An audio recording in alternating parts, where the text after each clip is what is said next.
જય શ્રી કૃષ્ણ મિત્રો, રાધે રાધે। સ્વાગત છે તમારું એક નવા જ વિડીયોમાં। તો આવી ગયા સવી તમારા માટે એક નવો જ વિડીયો લઈને। વિડીયો ગમે તો લાઇક કરજો, શેર કરજો।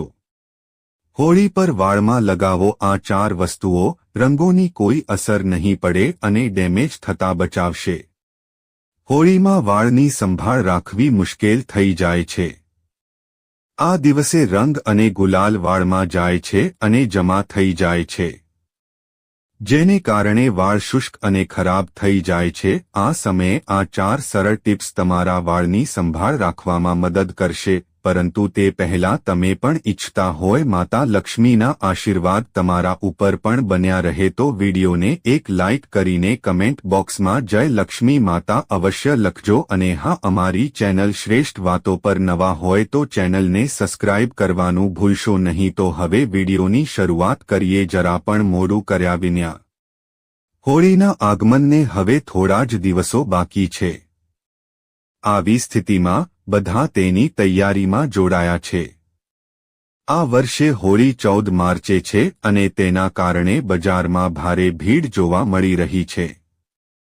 ઘણા લોકો રંગો અને ગુલાલ ખરીદી રહ્યા છે અને કેટલાક લોકો નવા કપડાં પણ ખરીદી રહ્યા છે। જો કે આ બધાની વચ્ચે તમારી અને તમારા પ્રિયજનોની કાળજી લેવી ખૂબ જ મહત્વપૂર્ણ છે। હોળી વાળની સંભાળ માટે ટિપ્સ। જો તમે પણ હોળી પર રંગો અને ગુલાલથી રમવાનું વિચારી રહ્યા છો તો આજથી જ તમારા વાળની સંભાળ રાખવાનું શરૂ કરી દો।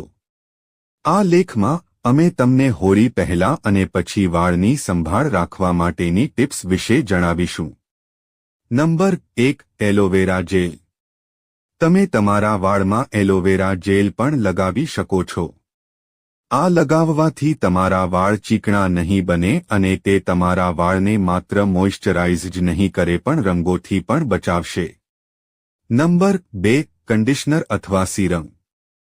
હોળી રમતા પહેલા તમે તમારા વાળમાં કન્ડિશનર અથવા હેર સીરમ પણ લગાવી શકો છો। આ વાળના વિકાસને જાળવી રાખવામાં મદદ કરશે અને વાળને શુષ્ક થતા અટકાવશે। આ લગાવવાથી વાળમાં રંગ જામશે નહીં।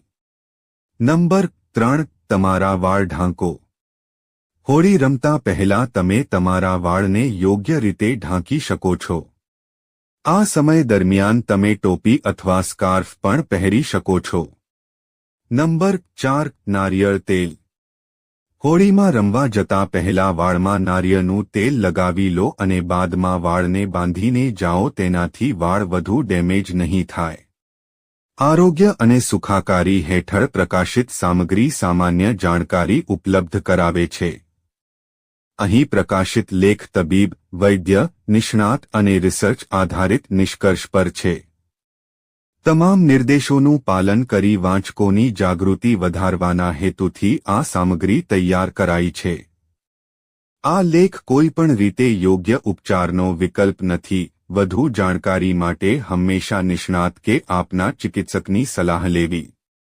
આ જાણકારી માટે જવાબદારીનો દાવો કરતું નથી। આ તમામ માહિતી જનહિતને ધ્યાનમાં રાખીને આપવામાં આવી રહી છે। તમારી આસ્થા અને જ્યોતિષ અને ધર્મના ઉપાયો અને સલાહ અજમાવો। વિડિયો હેતુ ફક્ત તમને વધુ સારી સલાહ આપવાનો છે। અમે આ સંબંધમાં કોઈપણ પ્રકારના દાવા કરતા નથી। મિત્રો, જો તમને વિડિયો પસંદ આવ્યો હોય તો લાઇક કરજો, શેર કરજો અને નવા હોય તો અમારી ચેનલ શ્રેષ્ઠ વાતોને સબસ્ક્રાઇબ કરી દેજો। આભાર। જય શ્રી કૃષ્ણ।